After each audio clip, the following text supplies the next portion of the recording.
All right, man, peace. You know, brothers, I remember about a decade or so ago, the great Kobe Bryant, formerly of the Los Angeles Lakers, he had a sneaker campaign that he was promoting through his commercials with Nike, and the name of the campaign was called the Kobe System. And basically, he was trying to outline to very famous celebrities and athletes, including people like Serena Williams and Jerry Rice and Kanye West, how to achieve success. And of course, the emblem in the background was the pyramid. And at the top of the pyramid, the lines not only intersected at the pinnacle, but they actually radiated beyond the pinnacle to show what? Illumination or enlightenment. That commercial was just a very thinly veiled message pertaining to Luciferianism. Point being is this. That mantra of the Kobe system was something that Kobe Bryant truly believed in.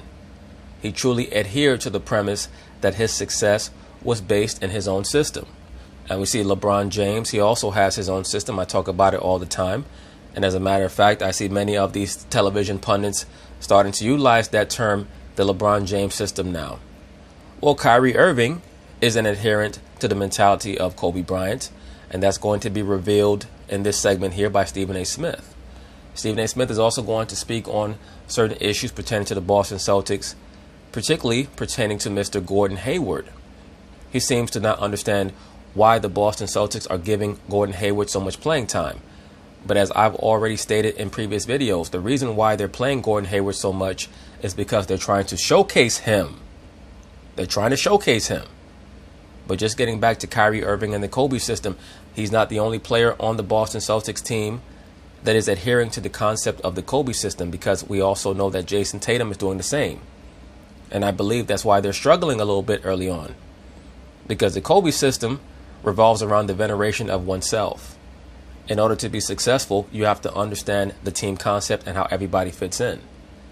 So despite the fact that Kobe Bryant loves to extol the benefits of the Kobe system, it's truly the Phil Jackson system as to why he was so successful. And when the Boston Celtics understand that, especially the most prominent players, they're going to start to win games. So anyway, they're going to talk about it, and I'm going to chime in. Did Kyrie's comments have you worried about Boston? No, actually. Kyrie's comments is exactly what they need, and he's a championship player, and he can recognize they can't just show up and win. Look, I like Toronto by a hair over Boston this season. I mean by a hair. I think that by the time the end of the season comes, the comparisons between the Boston Celtics and the Toronto Raptors are going to be much closer than they seem to be right now. Right now, the Toronto Raptors seem to be discernibly better than the Boston Celtics. But should they meet up in the Eastern Conference Finals, it's going to be very, very close, very nip and tuck. But Boston is the team which, on paper, if they're firing on all cylinders, makes you think they have the best chance to beat the Warriors. They have an absurd... I agree with that, because the Warriors are not going to offer much resistance where the Celtics would be vulnerable, that being in the middle, because I don't even believe that Boogie Cousins is going to be as big a threat as the Warriors may hope he's going to be by the NBA Finals, assuming that they get there. Absurd starting five. It's an absurd starting five. Everyone talks about the Boston bench. Given it's an excellent bench. The starting five is absurd. Who's the weak link? Jaylen Brown is he the worst player? Well, Max Kellerman, I have news for you. I cannot call the starting five of the Boston Celtics absurd. I would say that it's good. You have one great player in their starting five. Jason Tatum is a player that has been hyped up, to me, to the nth degree by the mainstream super liberal sports media for whatever reason. I think that he's a very good player, or I should say he has very good potential. He might become a great player eventually. He wasn't great last season, and he hasn't been great this season. And that's why I stated that before the season started, that he was one of the most overhyped players in the NBA, and it's showing to be the truth. Jaylen Brown is a very, very athletic wingman. When you're talking about the Golden State Warriors, you're talking about first ballot Hall of Famers in their starting lineup. Steph Curry, Klay Thompson, Kevin Durant, Draymond Green, yes, Draymond Green, and DeMarcus Cousins when he comes back. They're all going to be first ballot Hall of Famers. So when we look at the Boston Celtics starting lineup, Kyrie Irving, Jaylen Brown, Jason Tatum, Gordon Hayward, Al Horford. Those five guys in their lineup could all potentially be Hall of Famers. But out of those names, the only player that as of right now is, in my view, a first ballot Hall of Famer is Mr. Kyrie Irving. Jaylen Brown, Jason Tatum, Gordon Hayward, Al Horford, they all have potential. Now, if the Boston Celtics win a championship, I think that Al Horford would start creeping towards first ballot Hall of Fame potential. Maybe. Because he's appeared in quite a few All-Star games. But Jaylen Brown right now, we don't know what he is. He could become Clyde Drexler. He could become Gerald Wilkins. We really don't know. For those of you brothers who remember, Gerald Wilkins was another player, 6'6", very explosive, had about a 42, 43-inch vertical. But basically, over the course of his career, he was a 12-point-per-game guy. He tried to build himself up as the guy who could shut down Michael Jordan. He was a great athlete, but he never really turned into an offensive force. So who knows what Jaylen Brown is going to become? Jason Tatum, we all have high aspirations for him. But is he ever going to become a great player? Who knows?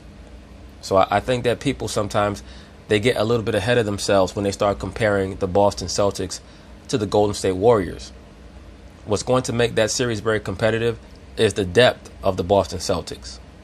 I think that their bench could possibly wear down the bench of the Golden State Warriors, especially if Livingston and Iguodala are not healthy by the NBA Finals.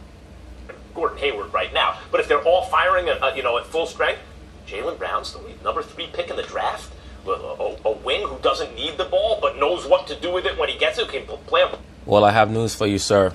Jaylen Brown is going to be competing against Kevin Durant, the number 2 pick in the draft, first ballot Hall of Famer, and probably one of the top 3 to top 5 pure scorers in the history of the NBA. Yeah, both sides of the floor. That's your weak link in the starting five. Jason Tatum, franchise player. Kyrie Irving, franchise. Is Jason Tatum a franchise player? Do you know that for sure? Do you know that for sure, or are you just talking? Now, Kyrie Irving is a borderline franchise player. To me, he's just outside of that top tier. I'd put him at the top of the second tier. If he can lead his team to the finals, then yes, I will put him at the bottom of the first tier. But as of right now, of course, the top tier is LeBron, is KD, Steph, Kawhi. I'd have Anthony Davis up there for the impact that he has both offensively and defensively. I'd have to put Russell Westbrook at the bottom of that top tier, as well as James Harden. I'd have to think about whoever might come next. You know what? I also have to put Giannis up there. Giannis would be above James Harden and Russell Westbrook in my view. Then you go to that second tier. The top of that second tier, you'd have to have Kyrie there. You'd have to have Damian Lillard there. Oh, let me not forget, Joel Embiid has to be there as well, and Ben Simmons. But I can't quite call Kyrie Irving a franchise player yet. To me, a franchise guy is a player that you can build your team around, and he could lead your team to the finals. And Kyrie still has to prove that. I believe that he has that potential, but I can't call him that quite yet. And as for Jason Tatum, no, you can't call him a franchise player. He still has yet to prove that he's a star. Franchise player, Gordon Hayward, a max contract level two-way wing. What does that really mean? A max contract? All that means as of right now is that he's grossly overpaid. And is he a two-way wing? Is he a great defender? Not to mention Al. Wasn't he the guy who helped give up 60 points to a 50-year-old Kobe Bryant? Kobe Bryant was facing him up and embarrassing him. Kobe was 55 years old. Now Horford, the prototypical big, but none of them are playing well right now. And the reason they're not playing well right now is because they have to integrate in this case, two enormous pieces to the team. The primary ball handler, a ball-dominant, dribbles a lot, point guarding, score-first point guard in Kyrie, and the two-way wing, Gordon Hayward. The reason, one of the main reasons, Brown and Tatum got the minutes they did and developed to the extent they did was that Hayward wasn't there. One of the reasons that team shared the ball so well last year is they didn't have a dribble-a-lot, score-first point guard. Well, here's the problem with that notion, or with that theory, Mr. Max Kellerman. The Boston Celtics were actually far better offensively when you look at all their metrics before Kyrie got hurt. What happened was their defense was so great and they had such a tremendous home court advantage that they were able to defeat the Milwaukee Bucks and the Philadelphia 76ers over the course of a 7-game series. Philadelphia really underwhelmed, but their lack of athleticism at the wing spot is what gave the Boston Celtics the edge. But they truly were supposed to defeat the Cleveland Cavaliers even with LeBron James there. And the fact that they lost truly only made it very, very glaring how much they missed Kyrie Irving. So this sentiment that Kyrie Irving is holding back their other players, I don't agree with that. But I do believe that the coach of the Celtics, Brad Stevens, needs to speak to Kyrie to make sure that Kyrie understands how important it is for him to understand that because he has the ball in his hands all the time, that he has to think about his teammates even more than he thinks about himself. Because he can get his own shot at any time. So they have to, the beginning of this season will be about them figuring out how to play together. Ultimately, I'm not worried about the Celtics, and partly, Stephen A., it's because of a comment like that from Kyrie Irving, a championship veteran, experienced all-star who understands what he's looking at and is not going to delude himself. He knows there's work to do. They'll get it done. That's where I'm at with this. See, I love the fact that Kyrie Irving said this because Kyrie Irving's holding cats accountable. And let's keep in mind that Kyrie Irving is averaging 21. He's shooting 46% from the field. He's shooting 40% from three-point range. He's doing his job. So let's put... Well, not quite yet. Because scoring 21 points per game as the point guard is not you doing your job. Really, as a top-level championship-level point guard, you doing your job is making sure that everyone around you is shooting a very high field goal percentage, because that means that you're hitting your teammates on target and on time. That would be more reflective of a point guard doing their job. We know Kyrie can score. We know that he can get his baskets whenever he wants. Put this where let's do as my man Joe Madison on Sirius XM says every morning. Let's put it where the goats can get it, okay? Let's get right to it. These people on TV, they love to talk about goats, don't they? The problem is Gordon Hayward. Working him back into the mix. It ain't working Kyrie back into anything. That's not the problem here. Kyrie, as much as I love Terry Rozier, who should be starting for several teams in the NBA, he's that good. And Marcus Smart, who I'm happy got his money. We understand Kyrie is on another level. And Kyrie's going to do what Kyrie's doing. Kyrie, in terms of his mental approach to things, is the closest thing to Kobe Bryant. He just mirrors the person he idolizes, which is Kobe Bryant. You can see it the way he talks, just like we used to look at Kobe. He used to talk about he walks and talks and acts like MJ to such a degree. That's what you see in Kyrie Irving when it comes to Kobe. Not quite. When I look at Kyrie, I see someone who was probably influenced by Kobe Bryant, but who also was influenced by other players. When I look at Kyrie, I see a lot of Isaiah Thomas. I see a little bit of Steve Nash. Of course, I see a little bit of Kobe. But no, there's nobody who has ever done a better impersonation of another player than Kobe did of Michael Jordan. There's no doubt about that. It was almost eerie. Remind me of that movie that Matt Damon did, The Talented Mr. Ripley, where Matt Damon's character became so obsessed with Jude Law's character, I believe that his name was Dickie Greenleaf, that he wanted to be him. He ended up killing him and trying to live as him. That's the obsession that Kobe Bryant has with Michael Jordan, in my view, allegedly. We understand it, and we understand that he's validated it because he's a champion. And it wasn't watching and spectating while LeBron James delivered the goods. It was helping LeBron James capture. Kyrie averaged 29 and 27 in those finals that he participated in with LeBron James. Make no mistake about it, he's that big time. So now that we understand that, what's the difference? The difference is that you've got a guy in Gordon Hayward that's under a minute's restrictions of 25 minutes per game. Why is this man starting? Very simple, Stephen A. Smith, because as I've been stating in many of my videos, the reason why he's starting is because Danny Ainge and Brad Stevens want to showcase him in case they need to package him in a trade for an Anthony Davis. I said that before the season, that you should expect to see a lot of Gordon Hayward on the basketball floor because they're going to be shopping him. And if they want to package him, they want every team across the NBA to know that this player can still compete, with a certain number of minutes that they're going to build up incrementally. That's why he's playing, Stephen A. Smith. Why would they bring back Gordon Hayward after a year of rehab and then sit him on the bench behind Jason Tatum or Jaylen Brown? That would make no sense. This is a player who's making a whole lot of money.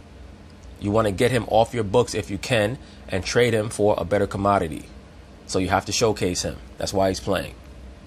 I have no problem with Gordon Hayward. I like Gordon Hayward a lot. And I think as he gets healthier and healthier, he'll be even better. But he's not there yet. So when I look at a Jalen... Well, Stephen A. Smith, how is he going to get there if he's not playing? He has to play so that they can build up his minutes, maybe to 32, 33 points a game. And then at the trading deadline, they can trade him. Jaylen Brown. Well, I look at a Jason Tatum. I expected more from them this year, but it's hard to get it from them when you're trying to re-ingratiate Gordon Hayward into the proceedings. Well, Stephen A. Smith, I have news for you. Danny Ainge is not worried about Jaylen Brown and Jason Tatum and their development. Because, number one, they're both 20, 21 years old. Number two, I don't believe that Gordon Hayward is going to be with the team for the entire season.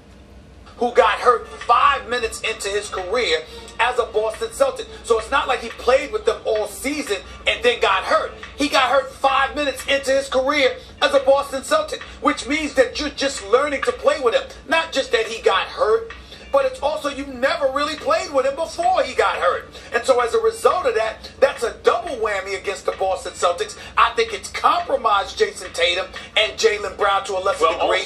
And Brad Stevens has to figure this out. I believe he will because I believe in him. But I think that's what they're working with here. While you're on this topic, and I'm going to get to the real reason the Celtics should be worried, it's not because of anything internally with them, but while we're on the topic, Tatum's playing much more iso ball nowadays. He went and worked out with Kobe Bryant. Speaking of Kobe Bryant, I don't know if that was the best thing for him on this team. Of course it was not the best thing for him. It would not be the best thing for any player to work out with Kobe Bryant and to ingest more than you need to ingest. The best aspect that Kobe would have to instruct you on is the mental approach in regards to your aggressiveness. But Kobe's issue is that he takes the aggressiveness to a sociopathic level. And you cannot play that way in today's NBA and be successful. He's playing more iso ball, not as good as last year. Horford off to a very bad start. I mean, I like Horford a lot, but off to a bad start. And part of that may be because they have to reintegrate Gordon Hayward, who's ineffective. Everything comes down to Hayward. And by the way, also, Kyrie is going to hold the ball longer. It's going to stick with him more than it did last year, so there's less ball movement. I'm not putting that on Kyrie. I think some of it is. I agree with that to a degree. I think that Kyrie is holding the ball a little bit too long this year, particularly in their offense. And that's why I state that Brad Stevens needs to speak to him to make sure that he understands the power that he has as the point guard. When you're a point guard, you're almost like a parent. You have to feed your little babies. You have to make sure that they're fed and that they're nourished because they're counting on you to do so. I believe all that stuff will work itself out, but that doesn't change the fact that the Celtics still have to contend with the Toronto Raptors, with the best record in the Eastern Conference last season, and have replaced DeMar DeRozan with Kawhi Guess Leonard. what, Max Kellerman? We get to see that litmus test on ESPN Friday because the Raptors come to town to Boston. Molly, yes, let's keep in mind the Boston Celtics this year, yes, they lost the second game of the season to Toronto. They also lost to Orlando, who I watched here in D.C. last night. Not that impressive. They should have lost to them. They lost to the Pacers, the Nuggets, the Jazz, and the Trailblazers. So it's clearly a problem with the Celtics. It ain't Toronto. Well, let me say this also, Stephen A. Smith. Early in the NBA season, much like any other sports league early in the season, every team feels like they have an opportunity to make the playoffs. So you're going to get their best effort early on. When the Boston Celtics square off against the Orlando Magic 50 games from now, it's not going to be the same result, or at least I don't think. But normally around the 40-game mark, teams know who they are, and they pretty much settle in to the rest of the season. When Orlando is 15-25 at the 40-game mark, they're not going to be giving you that hellified effort that they gave you in game 2 or 3 of the season. Now, but what I'm saying is they're going to get this all figured out by playoff time, and that's still got to face Toronto, which may be the problem. Fellas, I know we're passionate. We got to keep it rolling. Celtics Raptors on ESPN Friday. So anyway, we'll see what happens with the Boston Celtics this season, and if they're able to transcend the quote-unquote Kobe system into a mentality that will be more conducive to winning in today's basketball. So peace.